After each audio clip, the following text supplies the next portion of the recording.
আসসালামু আলাইকুম। সমগ্র বাংলাদেশের মানুষ, তোরা শোন, আমি কিছু কথা বলি। এদেশের সরকার থেকে শুরু করে আইন বিভাগ, কি যেন কয়, টমটম গ্রুপ, তারপরে বিলাতি গ্রুপ,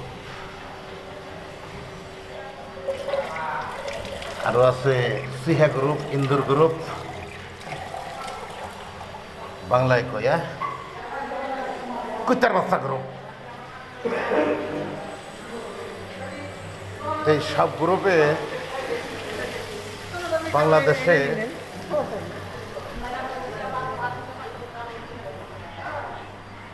অরাজকতা সৃষ্টি করেছে। আমার নাম আবুল দাদা, ইংরেজিতে একটু বুঝবি, তাহলে বুঝবি।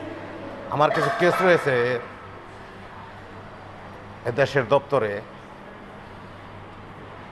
কি যেন কয়, গোয়েন্দা। গোয়েন্দা। কোনো কুত্তার বাচ্চা আমাকে স্পটটা দেয়নি এখনো। স্পটটা দিয়ে 2 টাকা খাবে বা 2 টাকা বেতন নেবে, ওটা কেউ করেনি। কিন্তু চোরেগুলোকে মিল করে ঠিকই টাকা পয়সা কিছু খাচ্ছে।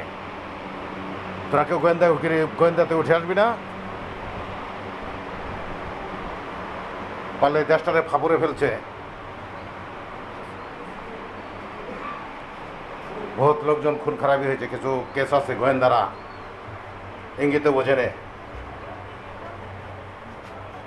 ভাঙা বলবো না তোদের, কারণ স্পট পাওয়ার আগে আমি ভাঙা বলতেছি না, তাহলে বহুত আগেই আমাকে পেতে তোরা।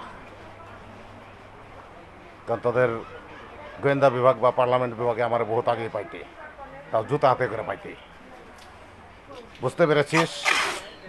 আর পাবলিক তোরা সচেতন যারা, বিচার বিবেচনা করে চল যে দেশের আইন গোয়েন্দা ডিবিডিসি কি শীর্ষে ওটা। আমি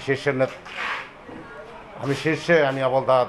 কোনো গোয়েন্দা থাকলে শীর্ষে উঠ, আমার গোয়েন্দাগিরি করে স্পটগুলো নিয়ে আয়। মৌখিক লেখা দিছি, স্পটগুলো পাল্লা আমার তোর পৌঁছা, আমি তোকে বেতন দেব। বুঝতে পেরেছিস? বেনিফিট আমি দেবো তোকে। ভালো থাকিস। আল্লাহ হাফেজ।